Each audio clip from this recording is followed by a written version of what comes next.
June 14th, 2025. Well, the other day, I guess after years of plotting and planning and debating, Israel finally did it. They went and launched this massive attack to destroy or at least greatly degrade the Iranian nuclear program. And I'll get into that in this video. Also, at the end, I'll have a few comments about this Senator Alex Padilla's thing, but that's probably not the most important thing. I think, in a way, that activity kind of got preempted by the war, maybe, and maybe other items. So, so basically, we know that there have been an ongoing negotiation between the Trump administration and the Iranians, where they were trying to get them to completely give up their nuclear program and give up all capability of uranium enrichment. At one point, I think they'd even floated the idea that they could have enrichment up to the 3.67% level, which is what you'd want for reactor fuel, basically. And that led to some pushback. And there's different theories about what really happened that led to the attack. The other aspect apparently is that during this period, given the strong stance that had been taken by the Trump administration, it looks like maybe the Iranians really were moving toward getting weapons grade material. That's at least the Israelis are kind of claiming that, and it may be slightly plausible because the International Atomic Energy Agency had flagged them as being in violation of all the agreements and stuff. So at any rate, so I mean that kind of gave Israel a little bit of a green light, I think, when they put that in there. Maybe not, you know, at least in their own mind. And the other aspect is that Trump has been talking about the 60 days that the Iranians had to come to making a deal. And I have a little bit of a theory about that one too, which I think might explain what's going on there and what's going on between Trump and the Israeli government. By the way, if you like these videos, please give me a like. You can subscribe, click the bell for notifications, or you can follow it on Rumble, the address in the description below. Yeah, what I think might have happened is when Netanyahu made the case that he was going to launch this attack uh, months ago, or maybe a couple months ago, actually, in one of the meetings, perhaps Trump said, well, give me 60 days to see if I can negotiate a deal. Okay. I think that's where the 60 days could have come in. And Netanyahu agreed, I'll hold off for 60 days to let you negotiate the deal. And all this, obviously Trump always expresses optimism about how the negotiations are going. Most reports we've heard publicly indicated that really they weren't going very well at all, really. And so, and given the fact that sort of the Israelis were not willing to let them have any enrichment capability, because if you have enrichment capability, you eventually could go ahead and make weapons grade uranium. And so, at any rate, so that's what I'm thinking is that when the 60 days ran out and the IAEA said their thing and their intelligence said that they were moving toward weapon grade material, they decided to pull the trigger on a plan that they'd had been working on for some time in practice. I know there'd been practice runs where lengthy expeditions of aircraft had been flown over the Mediterranean instead of east toward, I think, Cyprus test that even a few years ago. And of course, they actually had the raid that they did last October and so forth, so which knocked out a large amount of the Iranian air defense systems that they bought from the Russians. So anyhow, I think that's probably why the trigger happened, and it looks like this was a pretty comprehensive strike. It wiped out a lot of top leadership. A selected group of nuclear scientists that were actually working on the bomb program, and I guess they tried to attack missile stockpiles that they could find, and all these enrichment facilities that they had, and so it looks like that it was a pretty effective initial strike. The fact that the top leaders of the Revolutionary Guard force and the head of the Air Force and all, as I understand it, were, and correct me if I'm wrong here, but I believe they were all in a bunker together, uh, addressing the developing situation, and presumably got hit with one of those 5,000-pound penetrator bombs. And so, at any rate, they were all wiped out, which is almost a decapitation strike. And now the Iranians are countering, as of this time, with first 100 drones, and then the next first day of attacks was 150 ballistic missiles in waves, which have done some damage.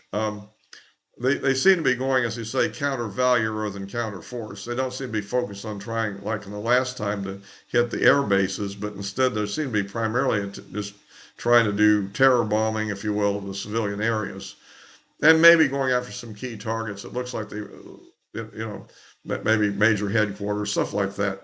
But it looks like it's more like hit and miss.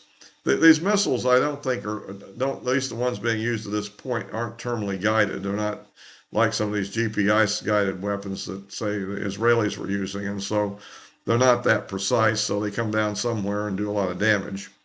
And of course, Israel's using their defense system. And I'm a little bit annoyed. Everybody keeps saying Iron Dome. Iron Dome is a short range defense system designed against the rockets that are being fired from Gaza and up in Lebanon by Hezbollah and Hamas. That's what prime news. It also would serve as a terminal defense system. Also, I agree.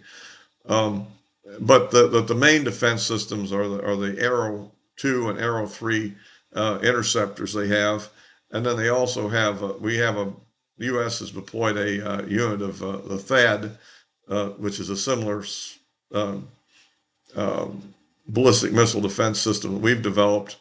I think there's one battery of that, mostly the Arrow batteries that the Israelis have, and then there's also they have Patriot batteries and a missile that's indigenous to Israel called David Sling, which is basically, I think, in the same basic categories of Patriot. Basically, it's their own indigenous missile.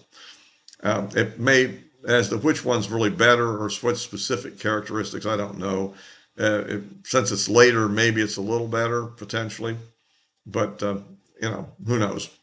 I think order of magnitude it's similar. So they've been using these to intercept these missiles, and of course you see in the videos the leakage rate where some of them get through um, for any number of reasons, just because the interceptor misses, or perhaps other things happen. In some cases, maybe they just ran out of missiles on the launcher when another missile comes streaking in and there's nothing there to shoot at it. We're also apparently have some destroyers off the coast, which are using the standard SM-3 and SM-6 missiles to try to intercept. So that's providing a little bit of help as well. I don't know. It's kind of interesting how they integrate those different systems. I mean, the Israeli systems I can kind of see, but the sea-based, I don't know. Somebody call them and say, "Hey, go for that one." We can't get it. I don't know. At any rate, so that's going to do some damage, and of course that's just beginning. I assume we don't know how long it's going to last. It looks like that the negotiations at this point in time are off, but who knows what will happen. As of this recording, it is, but things will develop. Obviously, the Iranians are outraged and vowing bloody revenge, so we'll see how that goes. Meanwhile, Israel, since they have kind of free reign to bomb things in Iran now, given their air defenses are down, are continuing to strike, given that they're under attack, and so this will probably go on for a while.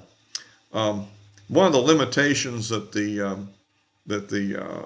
Iranians have apparently is not so much the number of missiles, but the number of launchers they have. Apparently, they have something like 100 mobile launchers, and they need to put the missiles on these launchers and deploy them to fire.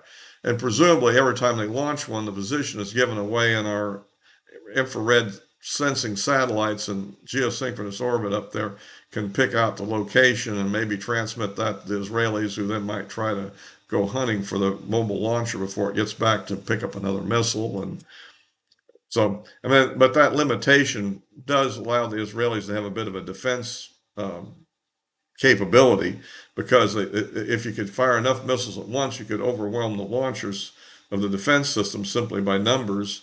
And once they run out of missiles on the launchers, they'd have to reload. In the meantime, missiles that are coming in would just get through. But if they're limited to only 100 missiles, then it becomes a more tractable problem. But there's going to be some damage. There's always leakage in these defense systems. So that's kind of my take on it. I personally think that if the Iranians were smart, they'd go with Trump and make a deal to, since most of their stuff's been blown up anyhow. Um, you know, my thinking is maybe this would be a good time to go ahead and take the deal since they wouldn't have to give up that much, perhaps. This wouldn't be reconstituting it. And because one danger they have if the Revolutionary Guard Corps has been uh, somewhat decapitated, what if there's a street level rebellion like they had in 2009? During that fracas that occurred. They were able to put that one down, but maybe they're weakened now because of all this and maybe won't be able to. So that might be an incentive for them to go ahead and, in spite of their rage at the attack, go ahead and make the deal now when they're not giving up that much, really, since it's pretty much been destroyed or is being destroyed if they continue to fight. Um, you know, Another thing that comes up is that one really deep um, uh, centrifuge center that's deep underground. Some people are saying like 300 feet or something like that. If that's right, and the question is how might Israel have attacked it? I do have an idea that what they may have done, when we talk about the bunker busters, I think they do have the 5,000 pound. I forget what the designation is, a GBU something or other. It's a guided 5,000 pound class hardened penetrator, similar to the ones that were used in the Gulf Wars against the Iraqi government. And then we have the 30,000 pound class massive ordnance penetrator, which you drop from the B-2. Okay, heavy strategic bomber, which is something Israel doesn't have and don't have strategic bombers. So what I think might be going on is what I call digging a hole.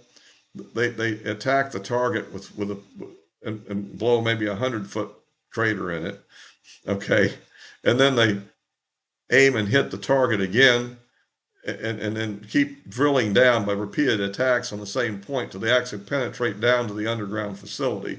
And once the bomb goes off down there, it smashes everything because it's all in a confined area and the overpressure just shatters it. So that may be what they're doing. I think that tactic was used on some of the deep underground bunkers that the Hezbollah leader used in Beirut, and I think there was another attack earlier in Beirut back in the 2006 war where that tactic was used. So they may be able to do better than maybe people originally thought they could, actually.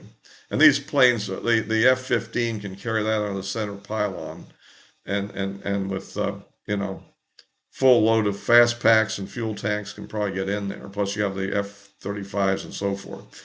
So it is a long reach to get there.